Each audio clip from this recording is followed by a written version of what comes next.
Welcome to the TopRank Marketing News Roundup. I'm Tiffani Allen. And despite my best intentions, I am Joshua Nite. Hey Tiffani, you know what I like? Trends. Go on. I like trends, especially if they're digital trends. Ooh. So if somebody does a report on digital trends, can you imagine how excited I am? I can't because I saw you doing that weird dance thing you do earlier.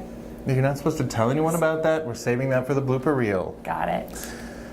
Look, all I'm saying is Edelman Digital put out their trends report for 2017 and it's pretty dope. We're going to link to the whole thing in our show notes, of course, but I wanted to share a few highlights, if I may.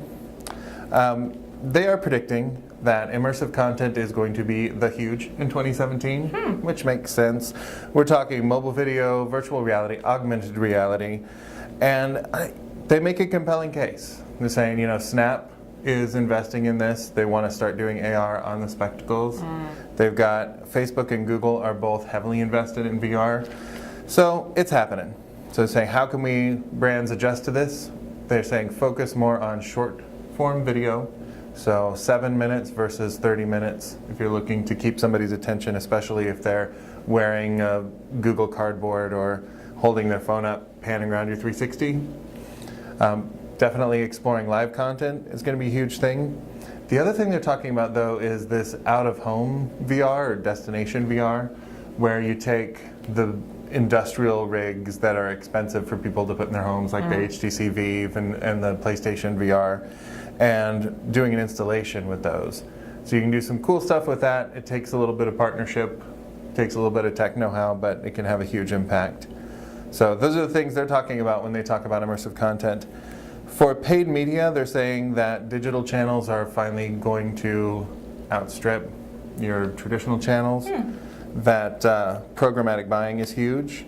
The challenge they're talking about for brands is to link the activity on the digital channel to your business outcome.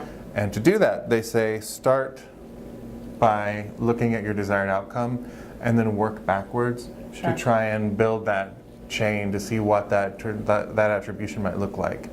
So attribution is going to be a huge challenge with that. Finally, we had influencer marketing, which this was great for me as somebody who works for TopRank TopRank Marketing, because we have said this for years, and now they're saying all of the things that we were saying, and so now we're cutting edge because the cutting edge finally caught up with us. Right. But you know, they're talking about maybe we don't pay the influencers, maybe you seek out some mutually beneficial things to create together. Maybe you don't go after the biggest audience, but the most relevant audience. So now this thing that we've been doing forever has a term now, it's micro-influencers. Oh, interesting. Yeah, which is not just finding the tiniest people that you can. It's like, man, I got Kristen Chenoweth to retweet me. She's the best micro-influencer. Peter Dinklage retweeted this, it's awesome. No, it's finding people who are influential to a small audience, but that audience happens to be comprised of the people that you want your message to get to. So they're talking about it. We've been talking about it for a while. Check out the whole report, though. It's like 50 pages and is pretty mind-blowing. Awesome. We'll definitely have it linked in the news post this week. Absolutely, it'll be a good read. In other news this week, Google had finally confirmed that on the 10th they launched their interstitial penalty for mobile devices, meaning that sites that have mobile kind of pop-ups or interstitials that cover the full content are going to start being penalized in mobile search results. So these, of course, began this week, but we were warned about this, I think 6 months ago or so. Right. We reported on this in the news. So this is a long time coming, but the things that are affected or the problems that are anticipated to be had would be the pop-ups that cover the main content on your site when you come from mobile search. So it's not necessarily if it's 2 or 3 clicks into your site, those aren't a problem. It's just that first page that loads. If your content is covered with an interstitial, it's going to be a problem for ranking on that page. Using a layout where at least half of the above the fold content is an interstitial or an ad and the rest is in line, the content on the page, that will also be a problem. And then those standalone interstitials, when you pull up a web page and you have to dismiss it right away before you want to get to your content, those are also going to be a problem. The only things that won't be affected would be the legal reasons that you have those pop-ups, like cookie warnings or age verification. If you're perusing beer sites or whatever the case may be, those are still okay. Login dialogues for non-publicly indexed pages. So if it's a login for, say, your social site or something like that, And then the easy dismissible banners, so the ones that don't cover all the content and that are kind of ignorable or dismissible easily, there are also acceptable forms of those interstitials. So again, this we knew was coming. Be sure to check if you have those things on your site.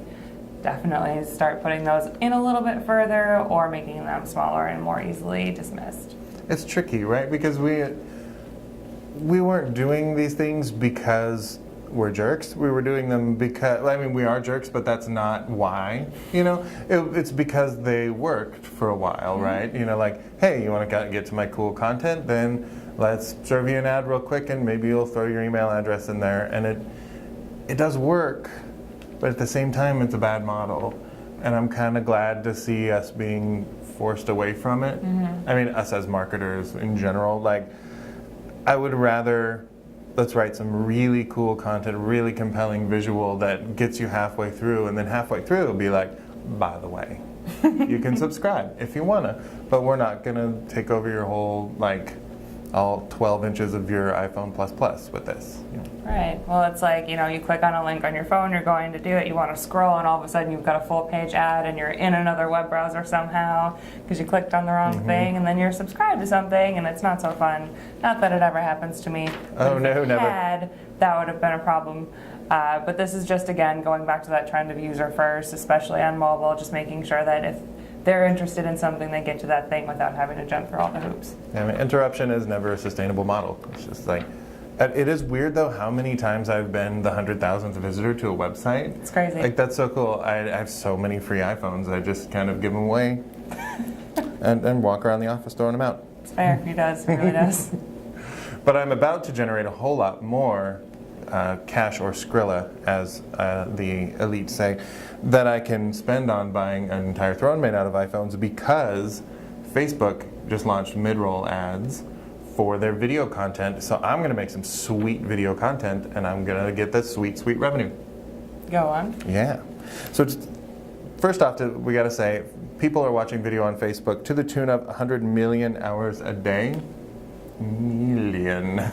Given the 1.21 billion users that are on there a month, that's not surprising. But there has not been a way to monetize efficiently Facebook video unless you are a giant like BuzzFeed who can say, hey, Facebook, could you please just throw something in for my business model? Which they made some special cases. So they don't want to do pre-rolls. Zuckerberg is just, I call him Zuckerberg, we're buddies. He's opposed to that, but they want to do mid-roll ads that will show up after somebody has been in the content for a little while, proving that the content is holding their attention, which I think could be a cool idea. Like, this hasn't really been tried. So in order to get this, they were just on live videos, but now they're going to go to all kinds of video content. But videos have to be at least 90 seconds long to get it. The ads will show after the video's been watched for at least 20 seconds. And 55% of the ad revenue is going to the publisher, not to Facebook. Interesting. So that's cool. They got a little revenue sharing model up. I don't know how this will affect the freebooting phenomenon, where people take like popular YouTube content and repost it without permission. That's going to take some figuring out. But for everyone else, this is a really interesting way to think about subsidizing content. So I'm excited to see how it pans out, and also to rake in, as previously mentioned, the sweet, sweet Skrilla. Also a thing. Yes. Instagram is kind of following that same trend right now. So as I think we talked about this a couple weeks ago, they are starting to launch stories, which are kind of Snapchat-like features on Instagram. There's about 150 million people who use those daily, those stories. So Instagram is now implementing photo and video ads between those stories. So when folks are scrolling through the stories, there's going to be a photo or a video ad that pops up in between. It's very similar to how Snapchat does it with their stories, but it's powered by Facebook's advertising relationships and technology, so it's much more powerful and targeted. Although advertisers can't really pick where their stories show up or their ads show up and whose stories, anything like that, so it's a little bit different. I'm sure that will change eventually. But it's only shown when people go directly from one story to another, and will feature a small sponsored in white text on the bottom. They can be skipped too, so that's helpful to know when you're going through. You can skip through those ads as well, but it's going to be interesting to see with all of these different video ads and photo ads in between these stories, how that really pans out in terms of revenue, because advertising is fairly new to Instagram, but not necessarily to Facebook. Right. It's interesting to see how that pans out. It seems like they're doing a decent job making sure that the content is labeled as sponsored content and only serving it when you've been engaged for a while. I personally just love the idea that like an 80-year-old grandma and a 12-year-old teenage 13-year-old teenage girl will say, can both say, leave me alone, I'm watching my stories now. And it makes sense. That Like is a benefit. in 2050, leave grandma alone, she's watching her stories. It's just going to be Instagramming it. Instagramming it up. Instagram. Loving it. Absolutely. Well, that's all the news that we have for this week. We'll be back next week with more online marketing news. But if you need more in the meantime, you can follow TopRank on Twitter at TopRank or toprankblog.com, or follow me at Tiffani_Allen. And I'm Nite Writes, that's at NITEWRITES. The more you know. The more you know. Thanks for tuning in. We'll see you next week. Bye-bye.